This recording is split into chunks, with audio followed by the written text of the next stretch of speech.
나의 소비 패턴을 가계부 기록을 통해서 파악하고 예산을 세워서 체계적인 관리를 통해서 저축할 것. 가장 기본적인 프로세스라고 할 수 있는데요. 그런데 굉장히 중요한 하나의 전제를 토대로 이야기하고 있는 건데 혹시 눈치채셨나요? 바로 입니다.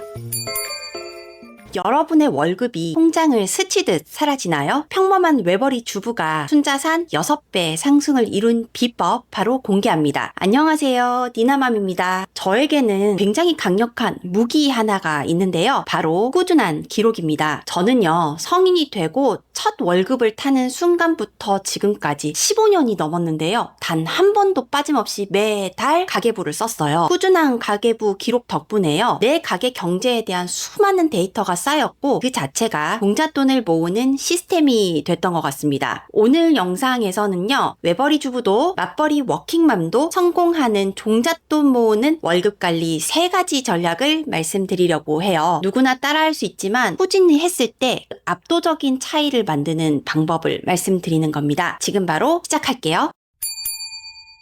자산을 불리는 월급관리 전략 첫 번째, 어디에 얼마나 쓰는지 파악하자입니다. 보통 얼마나 버는지 자기 수입은 잘 알고들 있더라고요. 특히 직장인의 경우라면요. 자기 수입에 대한 파악은 굉장히 잘 돼 있죠. 내 월급이 얼만지, 얼마나 느는지가 직장인들의 최대 관심사잖아요. 문제는요. 얼마나 쓰고 있는지를 파악하는 일인데요. 왜냐하면 부동산이든 주식이든 투자를 통해서 자산을 증식시키려면 일단 돈이 필요하잖아요. 흔히 말하는 종잣돈을 모아야 시작을 할 수 있겠죠. 우리의 월급은 정해져 있으니까요. 한정된 수입에서 돈을 많이 모으려면 당연히 덜 써야 가능할 텐데요. 소비를 컨트롤하기 위해서는 일단 어디에 얼마나 쓰고 있는지 파악이 돼야 됩니다. 생각보다요. 내가 어디에 썼는지 제대로 파악하지 못하고 소비하는 분들이 많으시더라고요. 미혼일 때는 좀 덜해요. 그런데 결혼을 하고 가정이 생기고 거기다가 애까지 생기면요. 기록하는 행위 없이는 절대 내 돈이 어디로 증발하고 있는지 알 길이 없습니다. 돈을 모으고 불리는데 가계부 기록하는 거는요. 제 생각에는 큰 건물의 주춧돌을 얻는 것과 같습니다. 가계부 기록 없이는 자산 증식의 첫 걸음을 내딛기도 어렵다고 생각해요. 저는 15년 전부터 식비, 생필품, 교육비, 의료비, 관리비, 교통비, 주유비, 통신비, 보험비 이런 목록으로 나눠서 매달 얼마나 쓰는지 실제 사용 지출을 모조리 기록하고 있습니다. 이때요. 소비 지출의 목적을 구분하는 목록, 그러니까 계정은요. 사람마다 다를 수 있어요. 예를 들어서 대출 원리금이 나가고 있는 사람이 있다면 그 사람한테는 그 계정이 포함돼야 되고 월세 나가는 사람한테는 월세 주거비 계정이 따로 포함이 돼야겠죠. 또 다자녀고 자녀 교육비로 좀 지출하는 비용이 많은 분들이라면 그래서 그걸 더 디테일하게 관리하고 싶다 하시는 분이라면 첫째 교육비, 둘째 학원비 이렇게 계정을 더 만들 수 있겠죠. 뭐 어렵게 생각하실 거 없이 서너 달 쓰다 보면 나에게 맞는 목록이 자연스럽게 구성이 되더라고요. 저는 개인적으로는 엑셀 사용이 편해서 16년 가까이 엑셀표로 정리를 하고 있는데요. 가로줄에는 소비 유형에 따른 목록이 적혀 있고 세로줄에는 카드 종류별로 목록이 구분이 돼 있어요. 덕분에 먹는데 얼마 썼고 교육비 얼마 썼고 이거를 알 수 있을 뿐만이 아니라 카드별로도 현대카드로 이번 달에 얼마 썼고 우리카드로 얼마 썼는지 다 구분할 수 있게 제가 만들어 놨죠. 하지만요. 제가 쓰는 엑셀의 가계부 방식은 엑셀 써보지 않은 분들한테는 접근이 어렵고 솔직히 좀 올드하죠. 저야 뭐 관리해야 될 자산이 좀 다양한 편이기도 하고요. 카드 할인들을 좀 꼼꼼히 챙겨 쓰는 편이라서 심플한 방식으로 해결이 안 되더라고요. 그래서 엑셀을 제 마음대로 복잡하게 구성해서 쓰고 있는 건데요. 요즘 보면 편리한 어플들도 굉장히 많이 출시되어 있더라고요. 제가 AI들한테 가계부 어플 추천해달라고 물어보니까요. 자동으로 데이터 끌어와서 작성 가능하도록 만든 좀 편한 어플로는 뱅크샐러드, 토스가 있는 것 같더라고요. 수동으로 그러니까 내가 직접 수기로 쓴 돈을 집어넣고 관리하는 어플로는 편한 가계부, 유플래너 이런 앱들이 있더라고요. 이것저것 다 써보시고요. 각자 편한 방식을 잘 찾아서 활용하시기 바랍니다. 자산을 불리는 두 번째 월급 관리 전략, 기록한 실제 생활비로 예산 정하고 지키기입니다.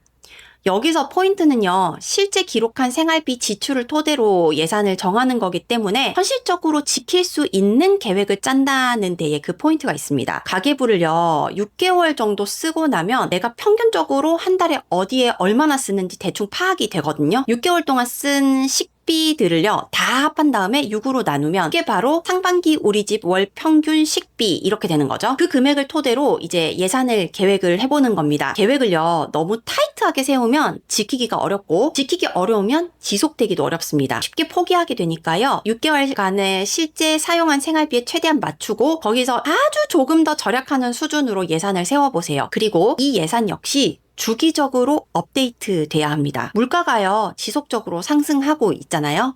거기다가 우리 소비 패턴도 생애 주기에 따라서 변화를 많이 겪어요. 결혼, 임신, 출산하고 육아하고 부모님이나 우리 건강 문제가 생길 수도 있고요. 이직을 하거나 이사하거나 등등등 뭐 큰 이벤트들이 발생할 때마다 이 예산도 바뀌어야 합니다. 저는 기본적으로 반년에 한 번은 직전 6개월간의 실제 생활비 기록을 토대로 예산 계획을 업데이트하고 수정하는 작업을 하고 있어요. 그리고요, 반년이 안 되더라도 큰 이벤트가 있을 때는 가계부를 대대적으로 손보는 시간을 가집니다. 나의 소비 패턴을 가계부 기록을 통해서 파악하고 쌓인 데이터를 활용해서 예산을 세워서 체계적인 관리를 통해서 저축할 것. 이것이 바로 월급 관리를 통해 종잣돈을 마련하는 가장 기본적인 프로세스라고 할 수 있는데요. 그런데 앞에 그 두 가지 월급 관리 전략은요, 굉장히 중요한 하나의 전제를 토대로 이야기하고 있는 건데 혹시 눈치채셨나요? 바로 부부 월급 합치기입니다.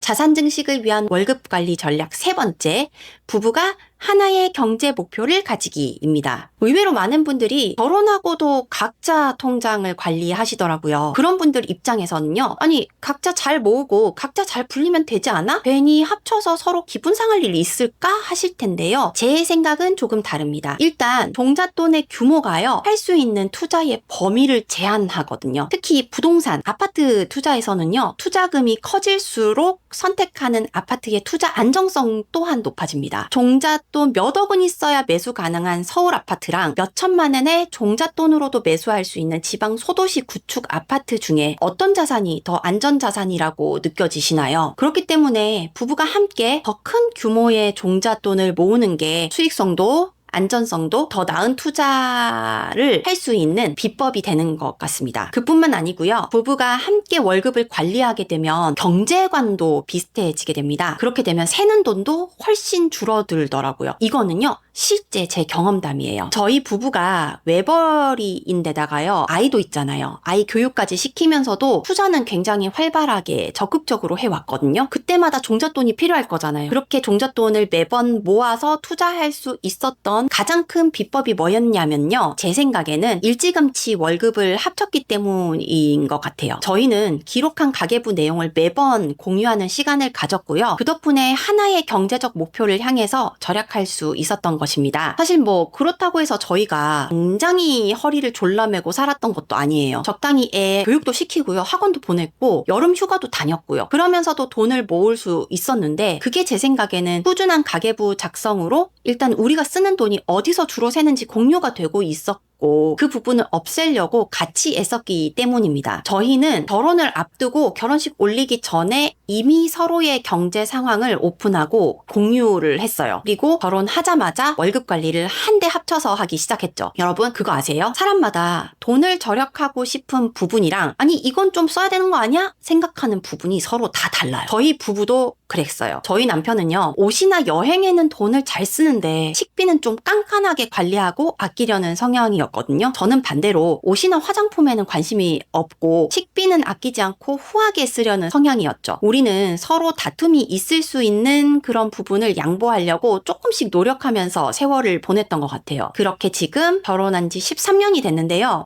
남편하고 저는 식비나 문화비 거의 모든 부분에서 비슷한 정도의 절약을 할 수 있을 정도로 경제 성향이 맞춰진 것 같습니다. 웬만해서는 돈 쓰는 걸로 충돌이 없는데요. 지난 세월 동안 가계부를 쓰고 또 그 내용을 공유하는 과정이 없었으면 절대 불가능했을 것 같아요. 오늘 말씀드린 3가지 전략은요, 사실 특별한 비법은 아닙니다. 하지만요, 평범한 사람이 꾸준히 하면 비범한 결과를 만드는 방법이라고 생각해요. 이렇게 제가 투자로 자산을 불리기 전에 먼저 했던 일이 바로 매달 일정하게 남는 돈을 만들 수 있게 월급 관리 시스템을 갖추는 거였어요. 15년 동안 쓴 제 가계부 기록은요, 저한테는 단순한 가계부가 아니라 돈이 어디로 흐르는지 알려주는 자산 성장 지도였다고 생각합니다. 그리고 그 지도 덕분에 외벌이로도 순자산을 6배나 올릴 수 있었죠. 자, 이렇게 저는요, 15년 동안 15 곱하기 12달, 그러니까 총 180개의 월 생활비 데이터를 쌓았습니다. 이 데이터는요, 단순한 과거 기록이 아니더라고요. 이게 쌓이니까 10년 후, 20년 후 미래의 자산 계획이라는 엄청난 가계 프로젝트 기획이 가능하게 하는 그 자체가 시스템이 되더라고요. 나의 노후 생활비를 일단 예상할 수 있게 되죠. 거기서 나아가서 필요한 은퇴 자산 설계까지 완전 초장기 목표를 구체적으로 설정해 볼 수 있게 되는 겁니다.